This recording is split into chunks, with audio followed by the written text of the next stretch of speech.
일단 제가 지난번에 한번 한 몇 주 됐는 것 같습니다. 대체주택에 대해서 비과세 설명을, 비과세 받을 수 있는 방법에 대해서 설명을 한번 드렸고, 오늘은 또 1주택을 갖고 있을 때 입주권을 만약에 사게 되면 또 요게 또 비과세를 받을 수 있는 혜택이 있습니다. 거기에 대해서 한번 설명을 드리려고 그래요. 자, 제가 지금 이제 계속 재개발에 대해서 말씀을 드리는 거는 이제 앞으로 서울에 최소한 서울에서는 재개발이 대세가 될 것 같다. 이런 생각이 들어서 재개발을 이제 설명을 좀 심도 있게 설명을 드리는 거고요.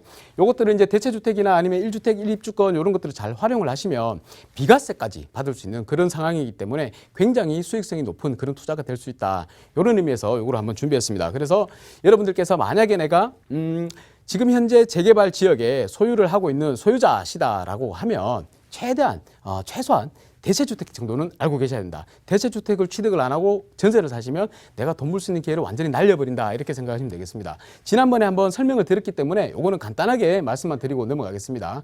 이 소득세법 시행령이라고 해서 156조의 2항에 나오는데요.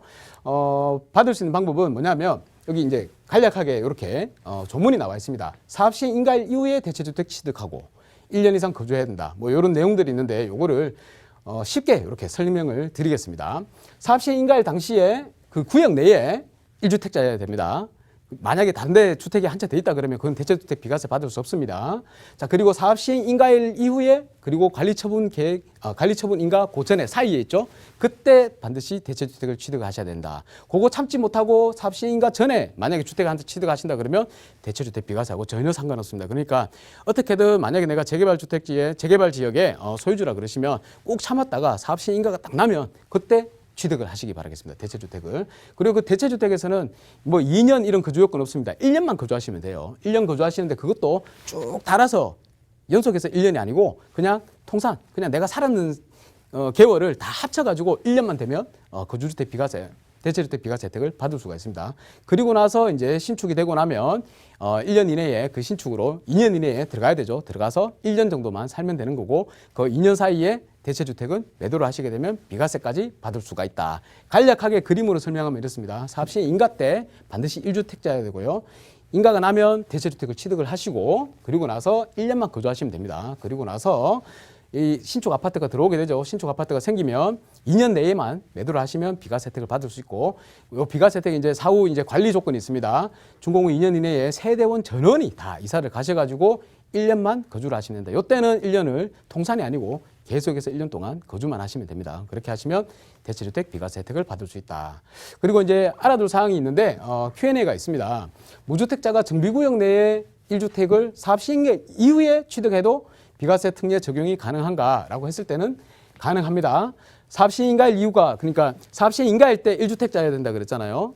재개발 지역에서. 그런데 사업시행 인가가 나고 나서도 재건축 재개발 지역에 주택을 취득을 하고 그리고 나서 대체주택을 취득을 해도 무방하다. 이 내용이겠습니다. 그리고 그 대체주택에서는 그러면 거주를 꼭 해야 되느냐? 대체주택이 아니고 사업시행 인가일 이후에 내가 취득을 했어요. 그 주택에서 꼭 거주를 해야 되느냐? 그건 아닙니다. 내가 거주를 하지 않더라도 그냥 그 주택만 취득하고 있는 1주택자이기만 하면 거주하지 않아도 대체주택 비과세는 가능하다.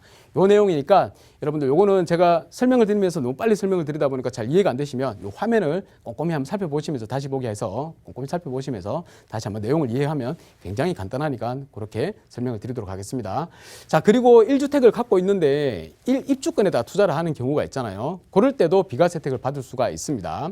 일단 내가 주택을 먼저 소유를 하고 있으면 그 주택을 소유하고 나서 최소한 1년은 지나야 돼요. 1년을 지나고 나서 입주권을 취득을 하게 되면 그 입주권을 취득을 하고 나서 이 내가 주택을 3년 이내에 매도를 하게 되면 바로 비과세 혜택을 받을 수가 있습니다.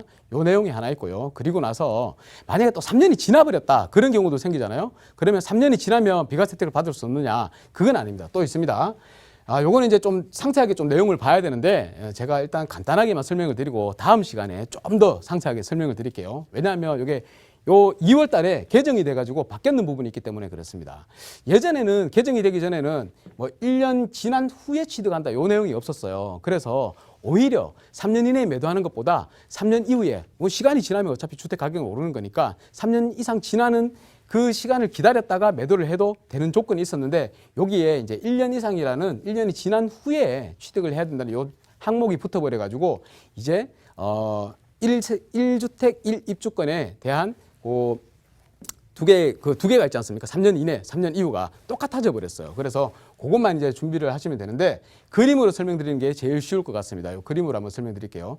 내가 주택을 한 채 취득을 하고 있어요. 주택을 한 채 취득을 하고 있고 반드시 생각하셔야 되는 게 1년 이후에 이 주택을 취득하고 나서 1년 이후에 입주권을 취득을 해야 된다.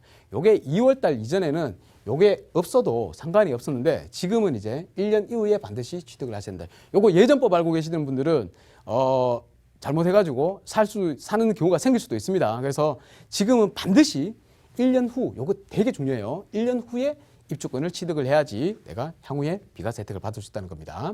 조합은 입주권을 취득을 하죠. 입주권이라는 게 뭡니까? 관리처분 인가가 나고 난 다음이 입주권이에요. 그전에는 주택이기 때문에 그거는 우리가 입주권 말은 하지만 그 실제적으로 입주권이 아닙니다. 관리처분 인가가 난 입주권을 취득을 하셔야 되는 겁니다. 입주권을 취득하고 내가 지금 이제 살고 있는 주택 있죠. 요거를 3년 이내에 매도를 해도 비과세 혜택을 받을 수 있고 혹여나 3년이 지나버렸어요. 내가 안 팔려서 지날 수도 있는 거고 뭐 어떤 사정에 의해 가지고 3년이 지나버렸어요. 그래도 전혀 걱정하실 필요는 없다.